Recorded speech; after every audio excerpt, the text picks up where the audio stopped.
Well, hello, welcome. My name is Matt Fox.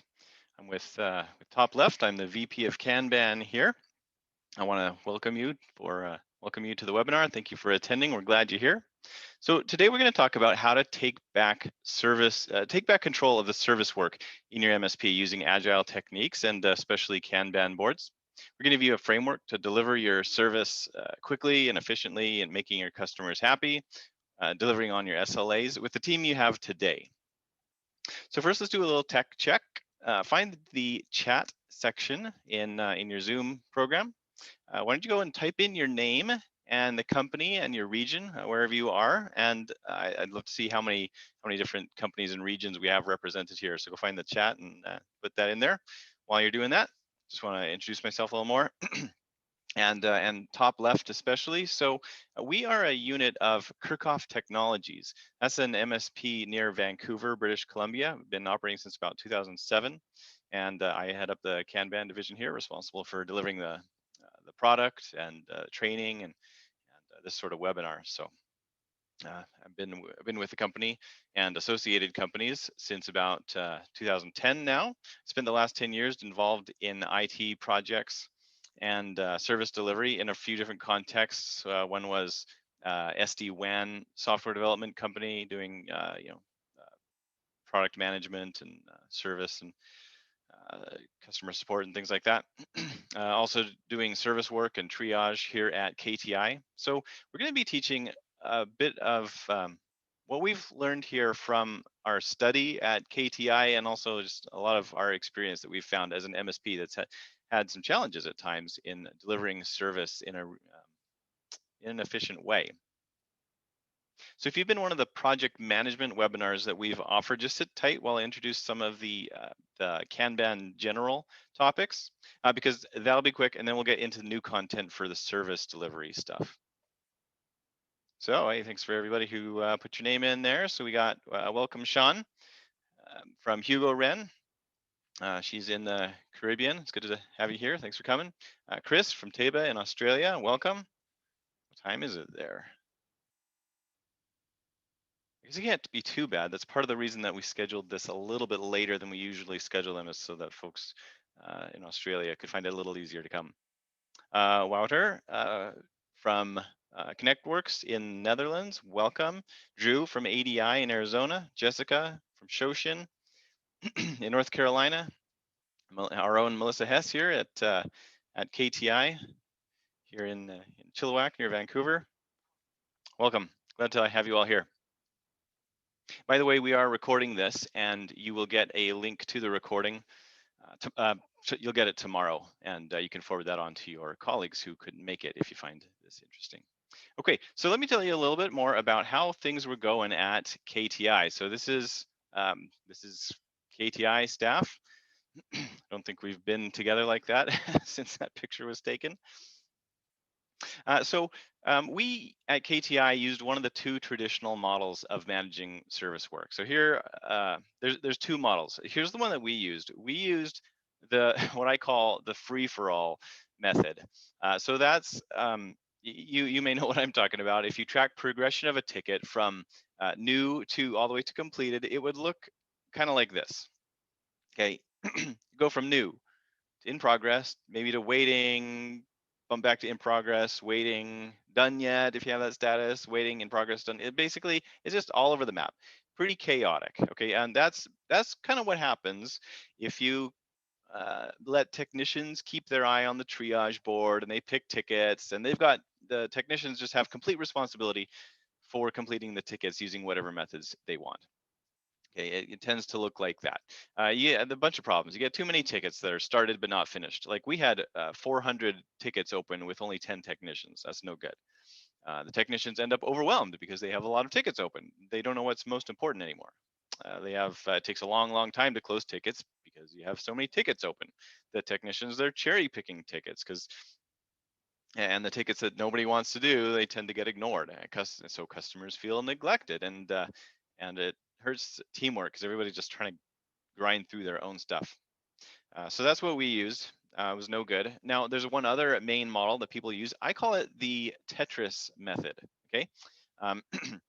So this is where, kind of like the game of Tetris, I'm sure you all know how to do that. You know, get these blocks and you got to place them in and around other blocks just perfectly. Uh, this is this is where the dispatcher would take every single service ticket that comes in, find a tech to work on it, try to estimate the amount of time that it's going to take, and then find a spot in that technician's calendar that kind of fits that ticket, and then slot it in there and hope nothing changes. Okay, ConnectWise teaches this. That's when they say paint your calendar green, or my life is my calendar. You might have heard that from if you're a ConnectWise user. If so, that's what they mean. So what's wrong with this? I mean, it's a fairly process driven. So why does it have some big problems? Well, part of first of all, it's a lot of work and it doesn't add any value as far as the customer is concerned, and it's very fragile. So it's just a lot of work, even when things go exactly as planned. First of all, you got to estimate, the dispatcher has to estimate the time required for the ticket. Then they got to find the tech to do it. And then they got to find a corresponding slot in the in that technician's calendar. And so it also requires that technician's calendar to be accurate and complete. So also, it doesn't really provide value as far as the customer is concerned, right? Because a lot of work, the customer really doesn't care about what time of day the work gets done, as long as you treat it with the appropriate urgency and it gets done. They might not care when. And so you're putting stuff into the calendar just for the sake of managing it, but the customer doesn't care about that. Okay, so it's a bit wasteful in that regard. And especially is very fragile, because if when you're slotting things in really tightly, there's just one little hiccup, something takes longer than expected, or um, something gets interrupted, or the technician has less time than expected. If any one of those things happen, then you got to go and back in. Things don't happen, and then you got to reschedule things. So you're just doing all that same work that you did before. You got to do that work all over again, whether it's the technician who reschedules it or a dispatcher who reschedules it. So it also tends to lead to a lot of work in progress, because if you, and what I mean is tickets that have been started but haven't yet been completed. And the reason is if a ticket takes longer than they had budget for, as according to how the dispatcher put it in the calendar, then when they get to the end of that time, they have to decide, either like, do they keep going and bump into the next ticket's time, or do they do what the calendar says and they stop working on that ticket? And so basically, you got a ticket here that could be 80% done. They just need a little bit more time on it, but the calendar says to move on, so they do that. But then you've got this ticket that's you're almost done, but not quite done. So the customer hasn't gotten any value out of that, and it just leads to a lot more work. So Tetris is a fun game, but it's not a great way for managing your work. Now, just to be clear, always talking about work that doesn't need to be coordinated with somebody. Now, if you need to go on site, of course, you're going to agree on a time to do that, and you're going to put that in the calendar. Okay, that's fine. That provides value. The customer needs to know what time you're going to be there on site, or maybe it's like a after hours maintenance sort of thing, so you tell them. Okay, so then it's actually providing value. You should do that. But a lot in as MSPs, a lot of the work that it doesn't need to be coordinated. So there's better ways to manage that work. Anyway, so back to KTI. So we had this trouble with our methods, despite that we were using a major PSA. We're ConnectWise users. So the tickets had enough data, a summary, notes, and description, and everything. But despite all that, the free-for-all method we were using just leads to bad service, and Tetris mode makes everybody stressed and it can't handle changes. And we hear the exact same things from Autotask users as well. So just because you're using a PSA doesn't mean you're not going to have these problems. So we tried out agile methods because we had some software development experience, and as you may know, agile has really taken software development by storm. I would say probably most or a lot of software development shops are familiar with agile now and have found a lot of success with that. And so we thought, well, we can try it with our MSP. And you know what? We found out that it works. We've made major improvements now, and we're still busy, of course, but we feel under control. We understand our own work, and our customers are happy. So I'm going to teach you how to use Kanban to get the right balance of structure and flexibility to manage service in your MSP. And after that, only if you want, You can stick around and I'll show you the tools that we use ourselves and what we offer to make it fast and easy. And then we'll have questions, okay, wide open questions, anything about service delivery or about the Kanban tool. So you can go ahead and type your questions into, if you do it in the question answer section, then I'll see that, especially as a question. You can use chat too if you need to, but yeah, we'll get to those at the end. So first of all, a little bit about Kanban. So that is a Kanban board. You probably recognize it, but you may not know that there's actually more to Kanban than just the boards. So what is it? Well, it's actually an old method. It came out of Toyota automobile manufacturing in Japan in the 1940s, right? So it's not a new thing, even if you've just recently heard about it. And it's a set of ideas that have to do with efficiency and reducing waste and representing work visually. In fact, that's what Kanban means. Kan means visual, and ban means card in Japanese. One of the ideas is that instead of managing the workers, you manage the work instead. And so that's part of what's going on here. You know, on a Kanban board, each element there, each card represents some work to do. So we're more concerned about the work than the workers. The workers actually pull work instead of, you know, somebody telling a worker, okay, you're going to do this ticket now. The workers kind of do a bit more managing of themselves because they get to pick, you know, when they're ready for new work, then they pull work to themselves, and then they do that. Like I mentioned, is, you know, widely adopted in software development, but now it's becoming known in many industries, not just IT either.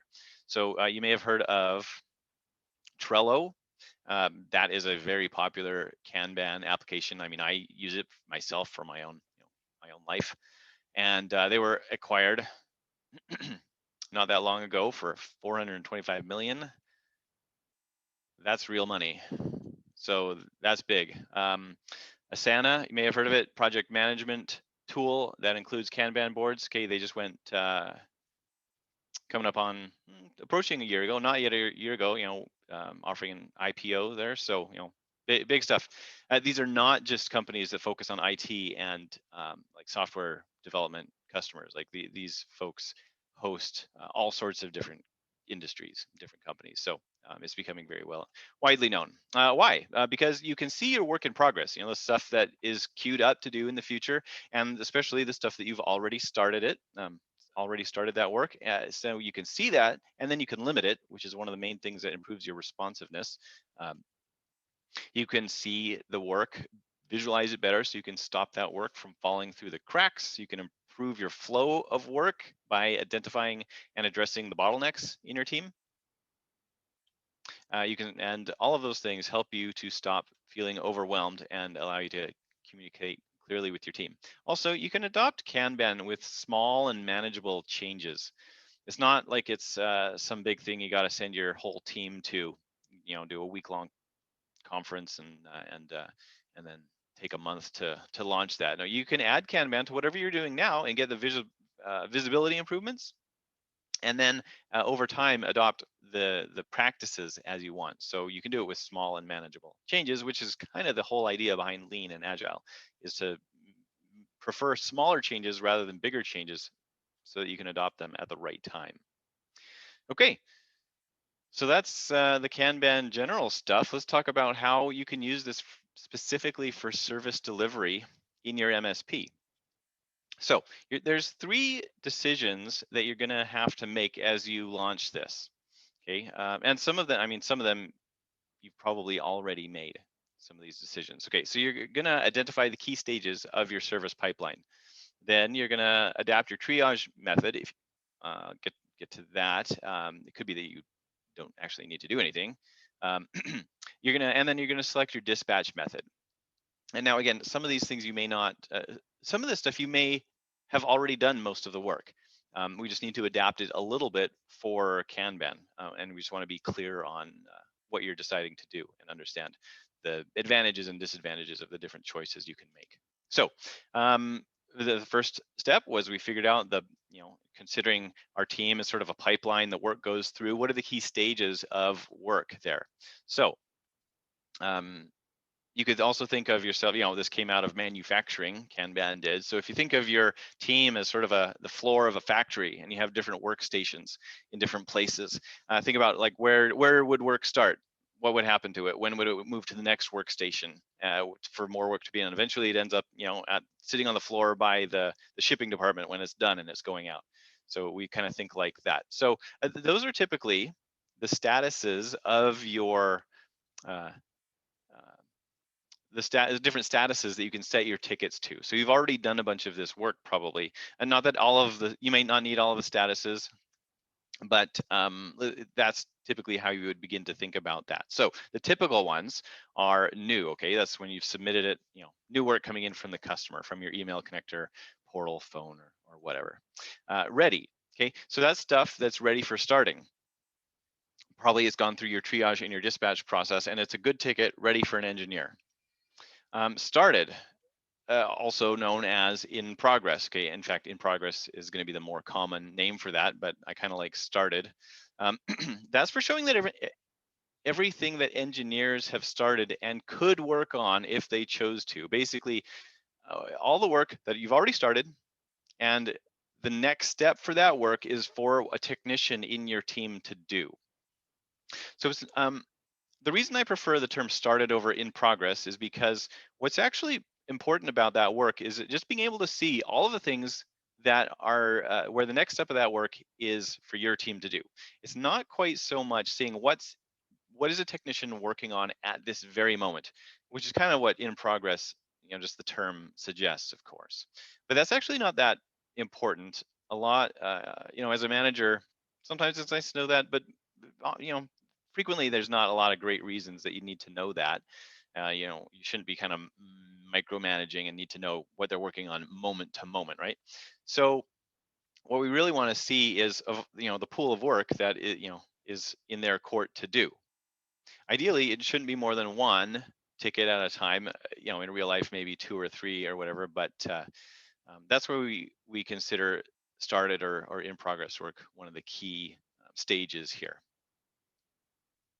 Now, if you really do need to see what's in progress at this very moment, you can always have a status specifically for that. Separate out the started and in progress. And as far as a Kanban board goes, maybe you have different columns for that. So there are ways to do it if seeing what's actually happening right at this moment is important. Another common status is waiting. So that's where the next step on that ticket is something to do, is the responsibility of somebody outside of your team. Yeah, frequently that's getting some info from the customer or a decision from the customer, or it could be from a vendor, or it could be that there's a part in the mail somewhere, and when it arrives, then it kind of opens up some new work to do. Scheduled is another one. So that's where the next step of that work is in the calendar. Frequently because always because you're coordinating it with somebody. Remember, we're not using the calendar just for the sake of managing the work. So usually you're going on site or after hours maintenance or something like that. Review, that's kind of an optional one. Not everybody does that, but that would be something like where a technician says, okay, I say I'm done the ticket, and someone's just going to come along and do a quick peek at that and just give it a check over and agree that it's done before it moves finally to completed. So again, these are just typical examples. You might not have all of them. It could be that you also have additional ones. But that's usually, if you have no idea, you haven't done this yet, that's usually a pretty good place to start. Okay, so that's the pipeline stages. If you're looking at a Kanban board, put these on a Kanban board, it might look something like this. So excuse me, you make out your columns. Like this could be as simple as a big whiteboard you have. You just put some tape on it to indicate the columns. You write the names there, and you put the work on the sticky notes. People have had a lot of success with that. Even people who love technology, sometimes they start out with something basic, and low tech like that. These are just sticky notes with the names of work written on them. And now you can see really easily, where's all your work at? Like what stages is everything at? And are you kind of bottlenecking on a certain, is most of your work in a certain column? Makes it really easy to see. So the second thing you got to do is select your triage method. Basically is what happens to a ticket when it arrives for you. So it could be that you can keep most of your process. If you've got a good triage process that you love and it's working for you, then most of it might work. Or maybe you don't got something you love and you need to make improvements. So this would be a good opportunity to fix it.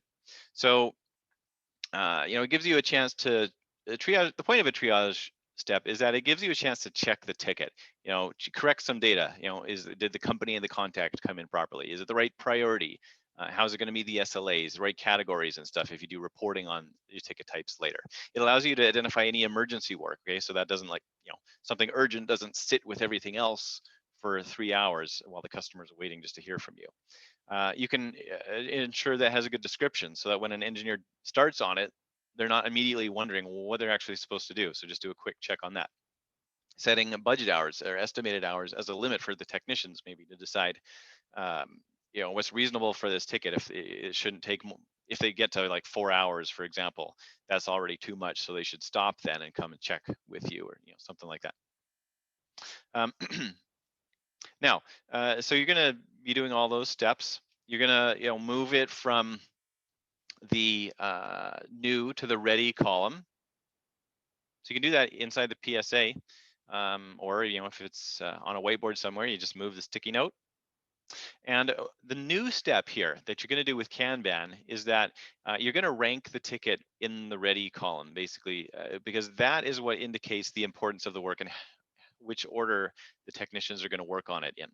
Okay, so if we go back here, the ranking, basically the order of the work here is meaningful. It's not just a random put on here randomly. Okay, the technicians should be working from whatever is on top, because this, someone has decided, triage person has decided that this is the most important. So some teams don't need much of a triage process, and they're happy with technicians taking straight from the new column, just claiming work for themselves. That can work if it's a small team and it's really disciplined. You have really disciplined technicians. Okay, so if either of those isn't the case, then I wouldn't suggest that. You probably need a little more structure there. Otherwise, you're just going to end up with something that's like the free-for-all mode, and things are not going to get handled properly. But some teams can do it. And also, you don't need to, like, if you don't have triage yet, you don't necessarily need a dedicated person to do that. It really depends on your uh, how many new tickets you get in every day. But it can be a role that you rotate your folks through daily or weekly.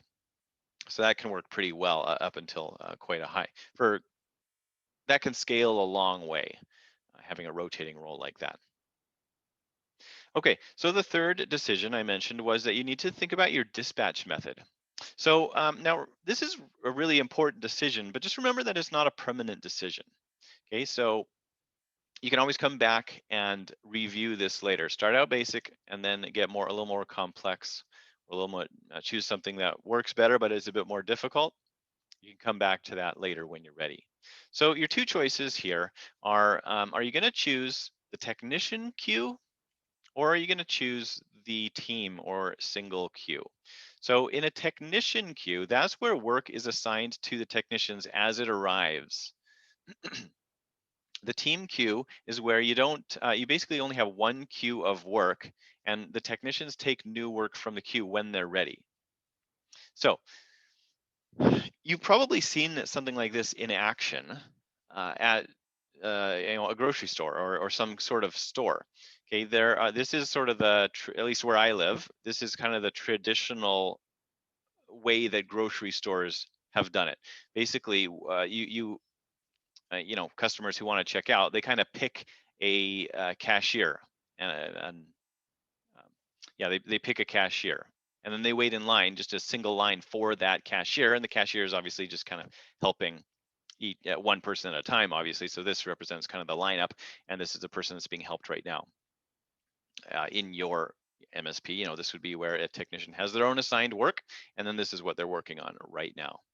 Now, this is becoming a little bit more common where I live, even in grocery stores, is where all of the shoppers who want to check out, they form a single queue. And then when they get to the front of the line, there's a little sign that says, hey, go to checkout number 2 or whatever, and then the shopper will go up because this cashier is ready for someone to check out, and so they go up there and they get helped. So if you've seen those, you know exactly how it works, and we can do the exact same thing in your MSP. So this one is a little, well, there's pros and cons to both of them. Um, as far as a shopper, I prefer this one because I mean, there's one less decision to make, and meaning, you just go to the end of the queue. You don't got to choose which one, because sometimes when you're choosing one, you try to choose the shortest one, right? When you have to do that. So you also have the disadvantage that you can get unlucky, and you can get behind the shopper that where they didn't find everything they wanted, and they send somebody to run for something from the back of the store, and then you're waiting there. Whereas if you had chosen that one, you're just being served quickly. And none of that is a problem with this one. If you go to a single queue, the line is always moving. It could be a very long line, but the line moves fast. And so this is generally a better experience for customers. Okay, however, it has one big disadvantage as far as your job goes, is that if you want to do the technician queue, pretty much everybody in your team has to be able to do all of the work, and that's actually a difficult thing to achieve in your team. Okay, so the benefit of the technician queue, where everybody gets their own queue of work, is that you don't have, you can have one team, and they have some junior members and some senior members, and then work that can only be done by the senior member, you can assign it to the senior members. Other work you can assign to the junior members, so it's really easy, and that's part of the reason that a lot of people already do that. The team queue, though, is, as I said, it's more responsive. Basically, new work starts when any technician becomes free, then the line moves. And it's more efficient because it's actually less work to do overall. You don't need to select, you don't need a dispatcher who assigns work to technicians or monitors the queue for progress to make sure that nobody's getting hung up on any ticket that's taking longer than you expect. So that's the pros and cons of these two choices. Now, there is a possibility of having a hybrid method. Okay, so that if you're currently using the technician queue and you want to begin using the team queue, you can actually do a bit of an intermediate method in between to make it a bit easier. So where this is where you assign work only when it requires some specialized training or knowledge. So basically, by default, you'd use the team queue method and you wouldn't assign work. But when work comes in that really needs to be done only by like a senior engineer, then you would assign it to the senior engineer. And that works pretty good as long as, uh, you know, you don't have too much of that work. Obviously, that's going to kind of fall apart if half of the tickets that come in have to go to one or two people. Then you got a problem. But you have a problem anyway, right? In that case, that's a particular dispatch method you use isn't the cause of that problem. So the hybrid method is actually a little bit like support tiers, where some work would go to tier 1 first, then it might get bumped up to tier 2 or tier 3. So if you have tiers, you're doing a little bit of this already.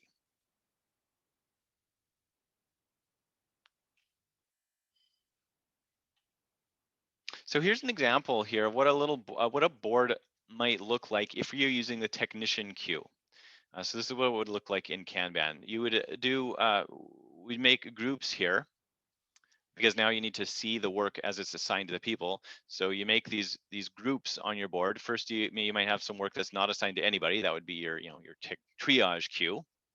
When it gets triaged and dispatched, then you put the work into the then you assign it to somebody already, even when it's in the ready column. So um, this is work that you see needs to be done by Alice, and then this is work that needs to be done by Bob. It could have to do with the nature of each of these tickets and what experience they have, or it could just be a matter of who's less busy, depending on the nature of the work. And and you do rank these here. So, here the top ticket is more important. Alice should do this one before she does that one. Now, if you're doing the team queue, it's a little bit different. You don't have to worry about assigning it. So you're going to find in the ready column, these member swim lanes, these are going to be empty. They're not going to have anything in them. The work is going to be up here in the ready column. So when a technician is looking for new work to do, they don't go to their own ready column, swim lane, they come up here and they find that this work, which has been ordered, and they take the top from there and they just put it in their own started column there. Okay, And so that covers the three main decisions that you need to make when you're getting started with this. You think about what's in the stages in your pipeline of work.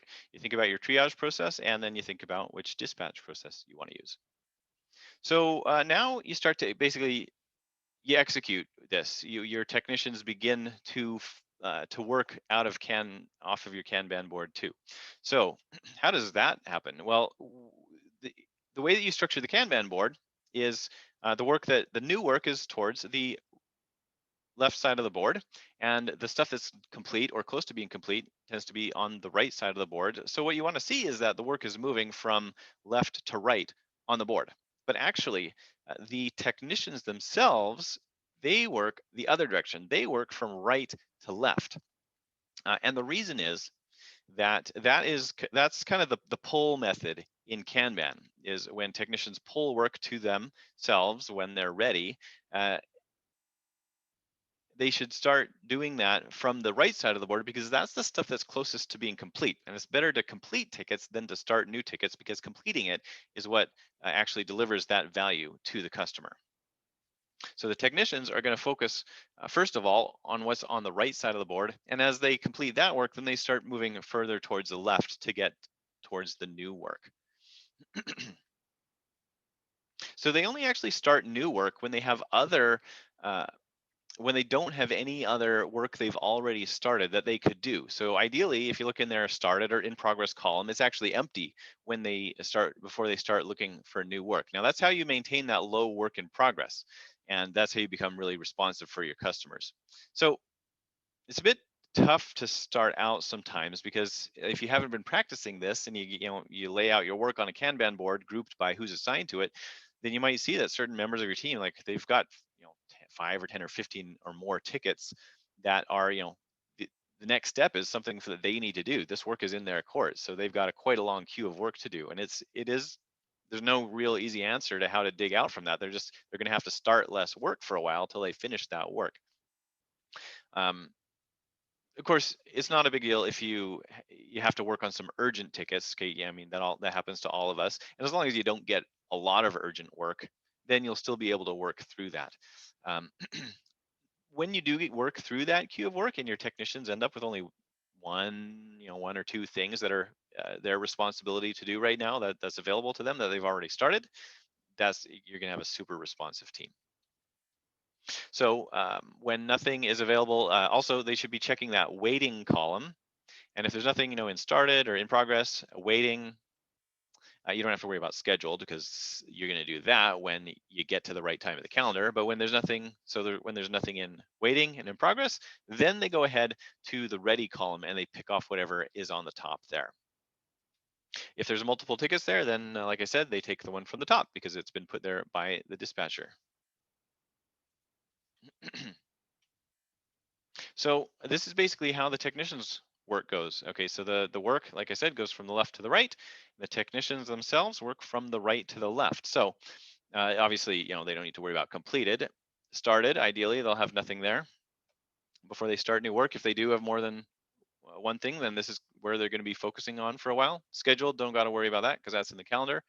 You just got to keep monitoring the calendar. Waiting, this stuff, you do want to have a practice of reviewing this every so often, just to make sure that you haven't missed anything that someone's responded to, so that it is available to work. And if there's nothing available there, then you go and start new stuff in ready. So here, Alice really shouldn't be starting any new work. She's got 2 tickets here. She should finish these up, bump these over to completed, or could be waiting or scheduled. Whatever happens with those tickets. So she should finish those up before she goes over to get anything out of ready. Now, Bob, as long as this one is not available to work, nobody's responded or whatever, so it is still waiting. As long as that's the case, then he's got nothing in started, and he's free to go and take some new work off of the ready column.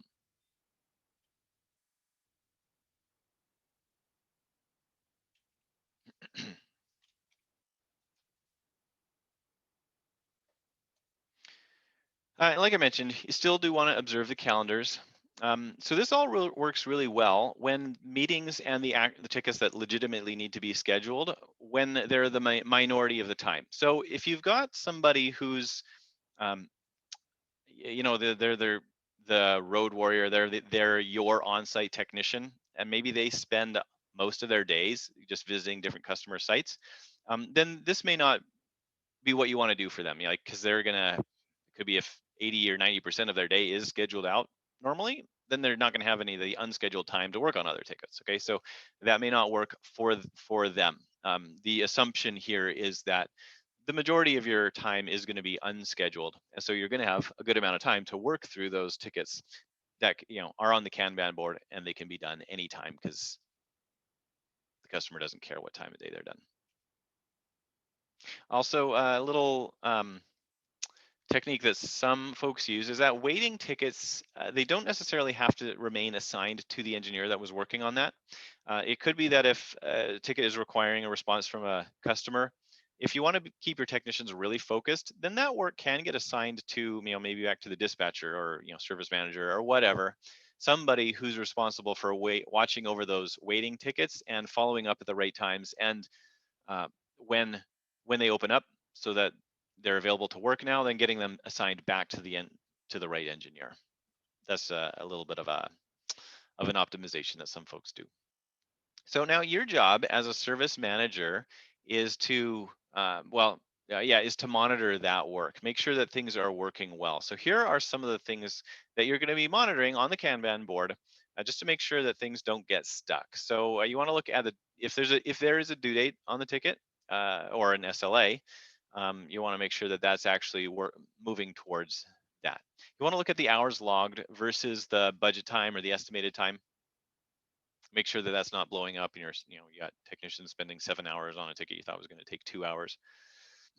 If ticket has been in a column for a long time, you want to know that, because that ticket's got installed, and you've got to figure out how to get those moving forward.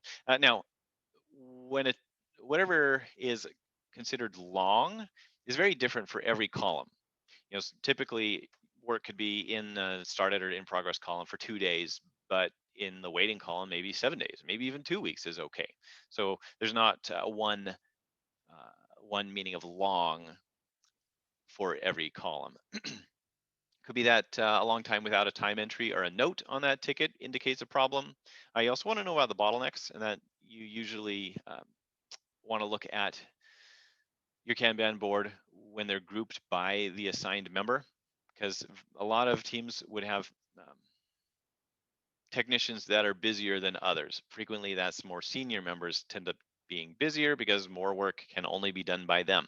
So frequently, your senior engineers become bottlenecks, and you want to monitor for that, because that can really slow down your team if a lot of your work can only go through one person and they're the busy person. So some of the things that you can do to resolve some of these problems once you've identified them is, the obvious one. If you've got some busy engineers and some less busy engineers, and work doesn't really need to be done by the busy ones, then go and reassign that work, move it to a less busy engineer. You can swarm the work. So swarm is kind of an agile term for just getting everybody who needs to be working on that ticket to get it done. Just them all working there all at once, and just knock that out. Don't let it kind of bounce from member to member for 2 weeks. Just get everybody together, work on it for 45 minutes till it's done. You might, in order to allow somebody to work through their large queue of work in progress stuff, you might have to stop assigning work to a certain engineer, so that can be one way to fix your bottleneck, if you have one. You can reprioritize the rankings of the tickets, meaning if something change, you've got a queue of work, something has been towards the bottom of the queue for a while, maybe think, okay, it's a lot of stuff has kind of not interrupted it in terms of made somebody actually stop working on it, but interrupted it in terms of we keep ranking stuff higher than this ticket, and now it's been sitting in the ready column for 4 days. Okay, well, now we just need to bump it to the top. We just got to knock that out. Okay, that's fine. That's not an interruption in terms of what you might imagine like calendar scheduling, where someone's actually got to stop working on a ticket to work on another one. As long as they haven't started working on it, it's totally fine to re-rank things as you see fit. Sometimes engineers just need reminders to follow up on work.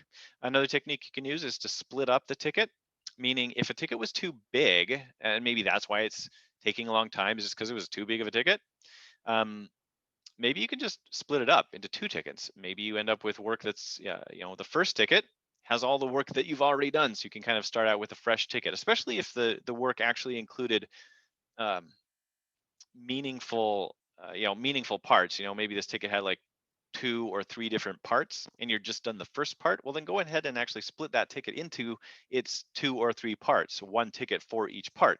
And then the first ticket is already done, and then you can start on those next 1 part or the 2 parts. You can put those back in the ready column.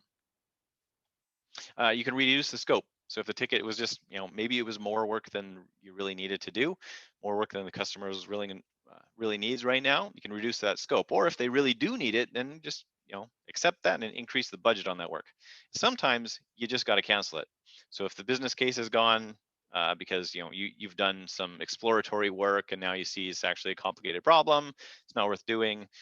Sometimes clients, we all have clients like this. They just never get back to you. No matter how many times you remind them about something. So sometimes you just got to cancel that, close it off. That's all fine techniques for that. So just a little reminder here. This is, if you remember one thing from this webinar, remember this. On a Kanban board, the work is going to move from the left to the right, and the workers should be working from the right to the left, because that's what will drive down your work in progress and make you really, really responsive. So how does this, as a reminder, how does this compare to like the free-for-all mode? Well, I mean, it's obviously a bit more structure, and that helps you prevent, big queues of work in progress, and it keeps things from getting neglected because you're always visualizing all of your work. And how is it better than the Tetris method? Dispatching into the calendar. Well, it's a lot more flexible, is one thing. So when things don't go according to plan, you don't have to reschedule any work. When urgent work comes in, it can go at the top of the queue, and technicians will work on that immediately. You don't actually have to reschedule anything. If you get the estimation of the time a little wrong, or it's not a big deal, things don't have to be rescheduled. But it still gives you just as much control over your work, meaning indicating which tickets are important for engineers to work. So that's sometimes a concern that folks have coming from calendar scheduling, is thinking, I'm not going to have, I'm the dispatcher, I need to control when the work gets done. That's my job. And they kind of fear giving up that control because they're not putting it into the calendars anymore. But actually, that's not true. The control you have is by ranking the tickets, and the technicians will work them in that order. So now, who wants to see the tool that we offer to actually make this cycle fast and easy for you and your whole team? Because there's some things to be aware here. You do need some extra tools for this. The PSAs are really bad at showing you the actionable info, like a lot of clicks. It takes a lot of clicks to do anything useful. It's hard to monitor for the bottlenecks, hard to monitor for neglected work. And there's no single place where everybody gets the same view of the work. And so there's value to just, having any old Kanban board like I've shown you. It doesn't have to be complicated. Can be low tech, but maintaining that is a lot of work. Maybe it's impossible. Especially if you got folks working remotely, as a lot of us do right now, then physical board actually isn't really a candidate because no one's in the same room. So what can you do about that? Well, we can, that's what we had to deal with. KTI, Kirchhoff Tech, when we wanted to build this out, we made a Kanban board software that integrates with ConnectWise. Now it integrates with auto tasks now as well. And it gives you the best of everything. Kanban boards for visualization and easy management, identifying bottlenecks, neglected work, and you don't waste time re-entering data, either in a separate Kanban tool like Trello or whatever, or on a physical board. So it's very efficient because you got better things to do than entering data twice. So let me show you. This is it. It's pretty straightforward actually. You get your columns here. Each card represents a ticket. All the data from this shot here is synced with ConnectWise or Autotask. All we need is some API account credentials. Takes 15 minutes to get that set up. Send that over to us so we can get all this data like that. The columns here, these are mapped to the ticket statuses out of your PSA.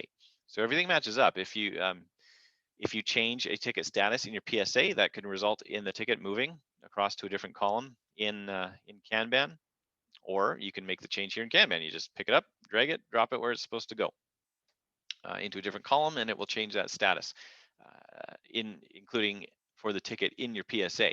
So anybody who's not even in Kanban will see that change. You can also drag and drop to indicate the status, the ranking, I mean.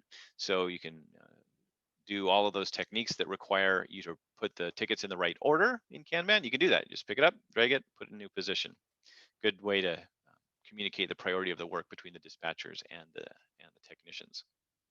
So you can see that there's, I mean, it's also great for visualizations because you got the key data shown here on the cards, the summary, the name, assignments, how long it's been in that status, the time, like when was the last time entry, when was the last note, and it's super flexible. So you can have any number of columns, give the columns any names, so it can work with any setup, however your PSA is set up with your tickets and statuses and queues and boards and so on. So you don't have to make this a huge initiative where you're going to have to go and rewrite all of your management, all of your boards or queues and statuses and whatnot. No, you can just add this to whatever you're doing today. It doesn't need to be a big deal. You can, I mean, certainly you can make those changes later as you want to improve your practices, but you don't have to. You can add it to what you're doing today. And it's great, like it's a super communications tool because both the technicians and the engineers are going to be looking at this. They're all going to get the exact same view of the data. I mean, there are ways to kind of specialize that for the views that the manager needs and the views that the technicians need. But as a basic view, everybody's looking at the same thing. So it also does the swim lanes automatically. So I showed you that. And it does that automatically too. So that's an option. Here's an example of the member swim lane board. So you can see exactly which tickets are assigned to which member. In fact, we even have a swim lane here for tickets that aren't assigned to anybody. And so that's good for working like for the dispatcher or the triage responsibilities. They'll work out of things that aren't assigned here in the new and ready column. They can also notice errors like tickets that are in progress but aren't assigned to anybody. That's usually a problem. So you can see that really easily too. And then there's a swim lane for each member. And so they can see it very easily who's assigned to what, who's got too much assigned, who's got not enough, and so on. And this is also a great view for a daily huddle meeting. So that's something, a very useful technique too for keeping everybody on the same page about what's important in the team each day. It doesn't have to take a long time. This is not a 45-minute meeting every day, 5 or 10 minutes. And you can get a lot of key information across by looking at the Kanban board, whether you're in the same office or whether you're all remote. Very useful. There's other swim lanes as well. Like for the ConnectWise boards, you can have different groups show the tickets for which board they're in. The auto task queue, the priority is another common one, so that you can have one swim lane for your high priority, swim lane for your medium priority, standard priority, and so on. Now, I talked about how it's important to identify neglected work, things that have been sitting around in the column for too long, or things that are kind of getting close to busting the SLA, or they're over budget or whatever. So Kanban will automatically tag these for you as well. Like this one, in progress for 3 days. Well, maybe we've set a threshold there for 2 days. So this one's beyond that. So it's getting marked with that warning there. So it makes it really easy. And engineers will see all these warnings too. And frequently that means that they're going to deal with these once they see the problem. They know that you as the manager see it as well.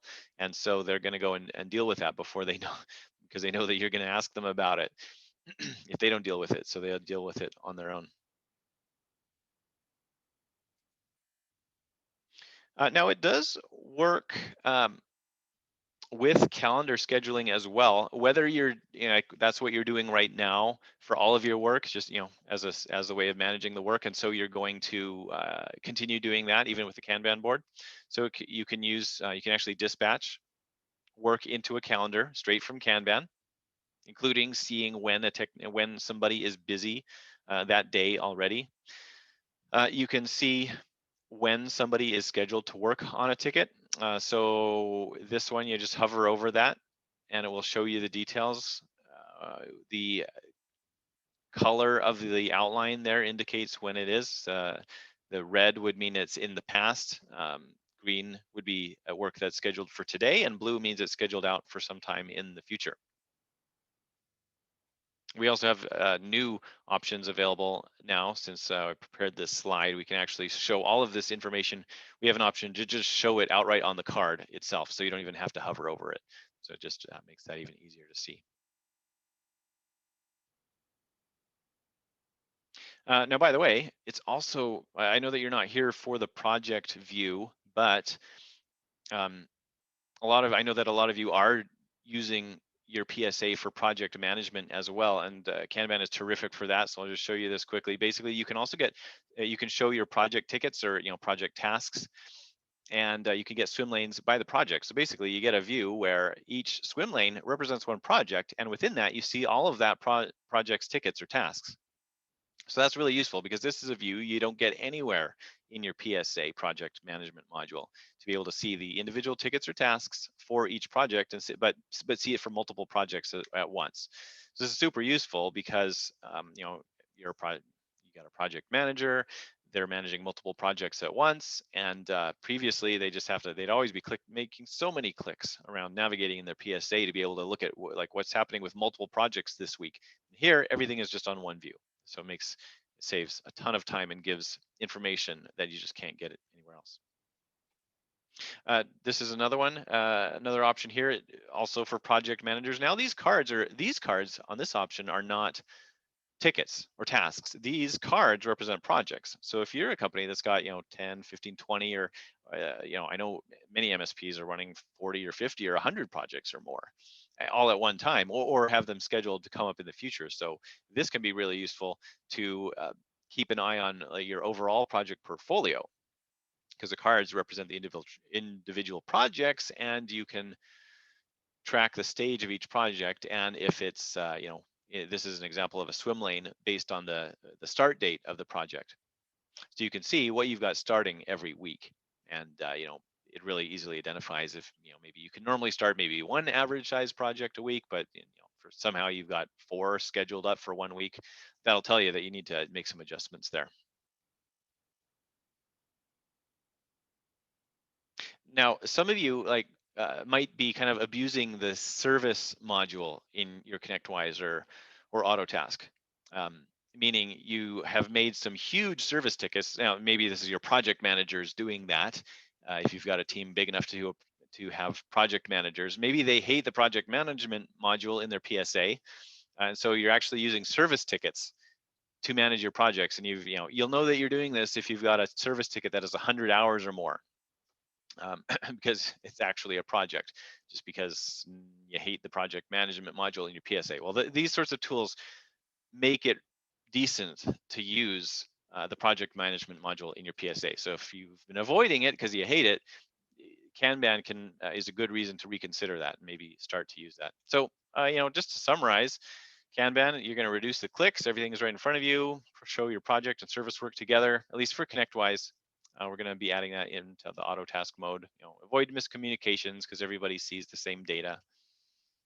It's just really fast to assign unassigned members, to dispatch into calendar, service calls, and so on. Enter time in notes. Okay, so that's another thing that you can do from Kanban. Engineers, it's easy, so the engineers will actually do it. You can customize a card appearance. That's also for ConnectWise right now. There's you can set up kind of a rules engine to change how the card looks depending on certain conditions that you define.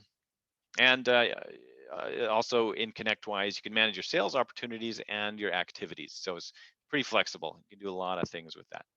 So some nice words from folks who have used this in a service environment. Judy Baker from Cital Systems in Seattle says, absolutely, I've seen improvement, especially in the visibility of the work. They have a call every morning to discuss the work out of Kanban. In 3 months, they improved from 18 block tickets to 11 and 34 active tickets down to 34 tickets down to 11. So some real numbers there, changes that they have been able to make because of the visibility and practices that you can do in Kanban. So if that's what you want to do, then I'd encourage you to get on a call with us. Go to topleft.team/schedule call, and we will show you in more detail what it is that you need. We'll learn what it is, what's your challenge with that, and how TopLeft can help. And as a way to say thanks for being here on the webinar and moving forward to sign up quickly, we're going to offer you this. If you sign up for an annual plan, 10% off the first year on that annual plan. That ends up being a 30% savings over the regular monthly price. And we'll send you a copy of the Phoenix Project or Making Work Visible books. Those are books we recommend to everybody. Very good books for learning about agile and lean topics and Kanban specifically in IT and MSP environments. Very, very useful. And that brings us to the end. Q&A section. So toss those questions that you have there in the question and answer section or in the chat. I do see one from Wouter. Let's take a look at that one. Do you pull in all the ticket data to your own platform? I'm asking this because I need to know if the data is being stored in the EU. The answer is yes, we do. And the reason is that we want this, Kanban is pretty responsive. Like one complaint that a lot of ConnectWise and Autotask users have is that they're just kind of slow. And so Kanban, we want it to be very responsive. So we need to keep a copy of your data. We can't just go and fetch it from your server every time that you load up a board. So we do keep a copy of your data in our systems. At the moment, we have one region it's in the United States. However, we recently changed to a new cloud provider in the last month, and that cloud provider does have regions in Europe, in the EU. So that is something that we're going to be adding fairly soon. I don't know I don't know the exact timing, but adding a EU region is definitely in the roadmap. So that would I would say, if that's a concern, then time is now to get on that demo. Go to topleft.team/schedule call and yeah, talk to us about that. Exactly what you need and what's your time frame, and then we'll be getting that into the roadmap at the right time. It's not. I mean, to be honest, it's not like it's not going to happen by the end of December, but it's January is a possibility, especially if we have folks that say that's important to them. Yeah, absolutely. We also have a GDPR. What's the exact right term? The thing you sign about the GDPR. We do have that on file, so we can make sure that you're in good standing with your own customers for that very easily.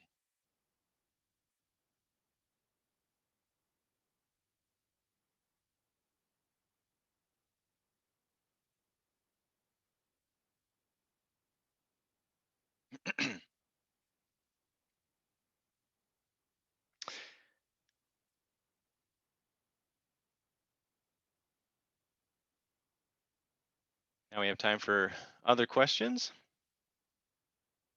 Put them in the chat or the question section. Another question that we get from time to time is,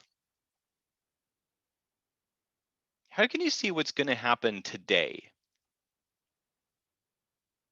Because that is something that you do get out of calendar scheduling. Yeah, by nature it's in the calendar, so you can see what's going to happen today. But so that is one advantage that you might think that calendar scheduling has that you don't get when you have Kanban. There are ways around that though, so you can get all the advantages of what Kanban offers, and still be able to get an idea of what's likely to happen today. And one option is to you can make a status in your PSA and a column that is associated with that status just for stuff today. And then if you have your tech dispatcher putting in estimated budget hours for a ticket, then you can put the right number of tickets into the today column. So if it's first thing in the morning, and that you can your technicians can get you I'll just say 6 useful hours in the day, And so then you might say, okay, I want between 5 to 7 hours worth of tickets in the today column, and then you're looking at that in the swim lane view, and and you can make sure that you get the right number of tickets in that column, and know that you have a good chance of getting those things done today. And you still rank them, so they're still doing the still working from top to bottom, so the dispatcher has control over what order they get done in, and it still works really well, because if something you don't have to estimate exactly how long it takes. If something takes an hour and a half instead of an hour, it doesn't bump anything back. There's no rescheduling required, so it's still more flexible. Um, and even if the technician does get through everything that they had for today, hey, that's a great problem to have. They can just jump over and start taking stuff from the ready column, or they can go to somebody else's column who hasn't gotten done everything that they wanted to do today, and help them with that. So it's still very flexible, pretty easy to manage. Yeah, okay. And Chris says that that's basically what they're already doing. Okay, great. So they set up a workflow in ConnectWise to change from confirmed and scheduled to confirmed and scheduled today. And they have a column for today. So there you go. I appreciate that. Thanks for tossing that in there. That's good. I will tell you something that we have coming very, very soon. Actually, I wasn't planning to mention this, but it's actually relevant, is that, and I didn't show you any screenshots because we haven't launched this yet, but I expect it to be available this week or maybe next week, a new feature. So right now, let me take you back and show you a screenshot.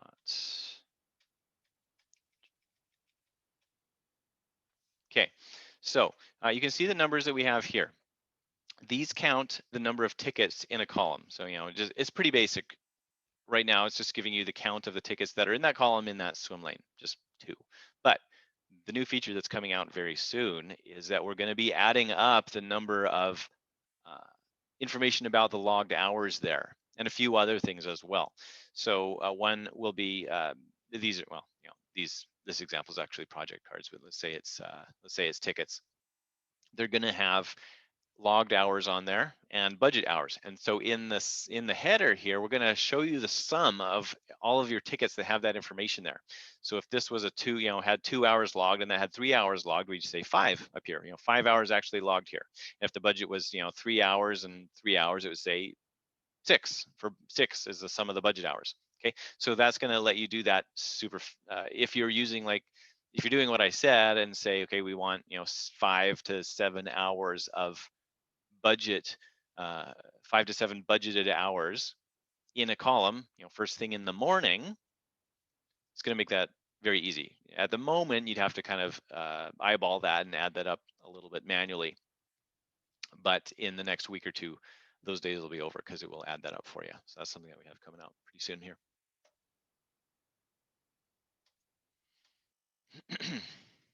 Okay. So I'll wait around just for another minute. If there's no other questions, though, thanks for attending. We really appreciate that. The recording will come out tomorrow. It'll be on our YouTube channel. You can subscribe there to see all the new stuff too. Again, the promo there, if go through, get a demo, sign up by December 10th to get with that promo there, SD 2020, to get 10% off the annual plan. That's 30% off the regular monthly pricing, and to get one of those books. So that's our way to say thanks for coming to the webinar.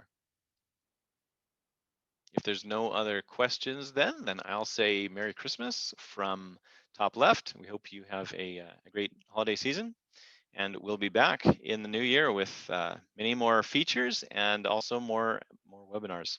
So we look forward to helping you with all of your service delivery and project management stuff. Thanks for attending.